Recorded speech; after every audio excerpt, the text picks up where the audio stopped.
wanted to understand better, Khalil, when you said like the primary, and secondary and tertiary. What you mean here is like the original manuscripts of the Bible, or the No, no, not the oh, original manuscript. So if Esau was to come to me, let's just say I mhm, muted, turned my camera off, and left, right?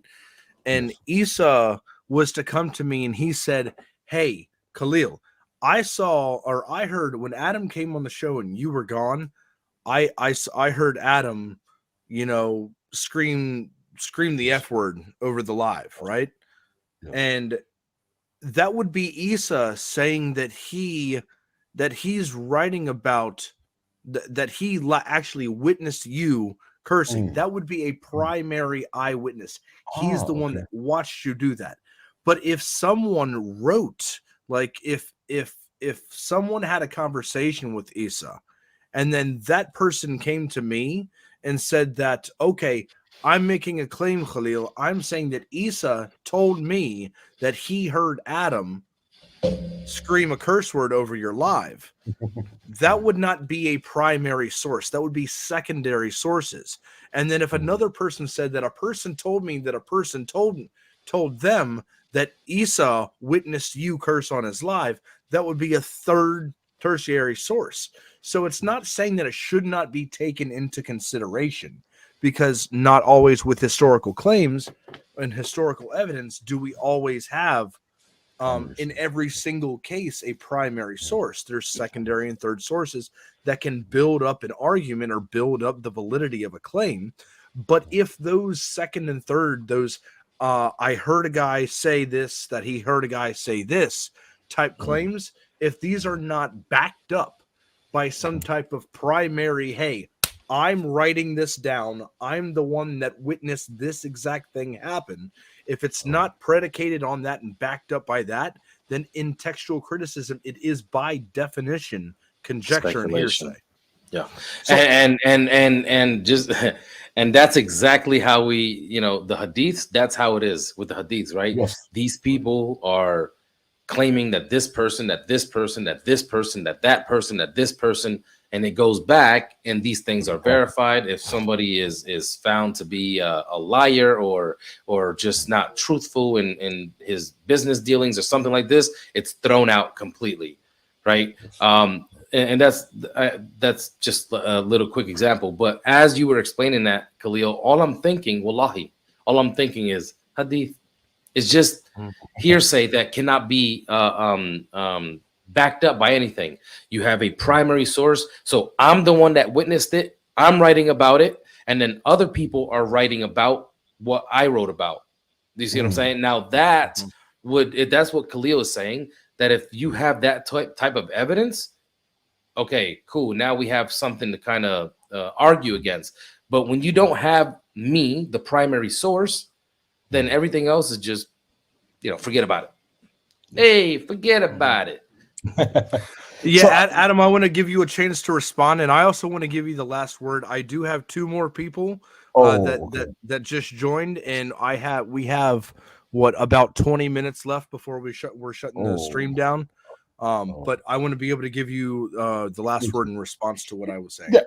So, Khalid, thank you so much, by the way. So, Khalid, have you heard of the what the historians call the pre-Pauline creeds? Have you heard Yes. of that? Mhm. Yeah. So, would you consider these primary sources from? I would not consider those primary sources, and I would actually argue that you would not be able to find a single Christian scholar that would consider those primary sources. Oh, Even James White, Bart mm, Ehrman. I know Bart Ehrman's an atheist, but James White, some of these textual critics, mm, there is an agreement, a consensus agreement, agreement across the board of all textual critics that look at the Christian writings, that look at the original or not the original, but the earliest manuscripts that we have.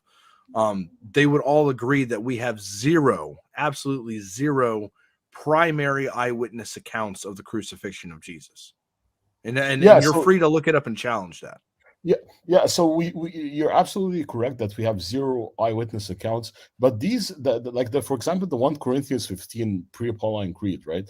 Most of historians would suggest that Paul took it from the earliest church of Jerusalem, which is like the leaders were Paul, were Peter and James, right? And so Mhm. these were the beliefs of the disciples of Jesus, right? Peter and James, right? If you look at 1 Corinthians 15, it says that he was crucified and raised after 3 days, right? And that he's the Son of God, right? And so, Mhm. wouldn't Paul cite, even Paul says in 1 Corinthians 15 that he received it, right? And so, historians say, oh, he must have received it from the disciples that he mentions in Galatians when he went and visited Peter and James, right? The leaders of the earliest church, in Galatians 3, when he says that he spent 2 weeks there, right? Um, and so, yeah, I mean, the disciples, they didn't witness the crucifixion, but I think that they would have like I mean, they would be a trusted source, right, for what happened to the life of Jesus, right? You would say that, Mhm. or I yeah, would say that they're not primary sources for things that happened in the life of Jesus, mm, because mm, if it's pre-Pauline, it's a copy of a couple guys that ended up witnessing. So that would be still that yeah, first okay, step backwards in that. To which I'm not saying we shouldn't take it into consideration at all. I'm not yes, saying that. I'm simply just saying that that's still that secondary position, and it's mm, not predicated on any type of manuscript or any type of writing that is of a primary source, to which if the Quran says that they will believe this off of conjecture or mm, assumptions or hearsay or speculation, whatever the translation says, yes, if that's the case, then it seems as if the Quran got it right in that sense, that they have no knowledge whatsoever other than making assumptions or other than believing off of conjecture. To which, sure. if there is no primary account and we can agree with that, then by Mm. definition, it is a belief based off of conjecture. Cool. I just wanted to thank you, Khalil and Isa. I know there are people waiting, and hopefully we'll have more fruitful conversations. Thank you so much, guys. Thank you. Yeah, Yeah, no no problem. problem, man. Thank you for being respectful, and I definitely enjoy these types of Have conversation an when people amazing can actually, have an amazing uh, day. Thank you. yeah, no, Yeah, okay. absolutely. No. Thank you.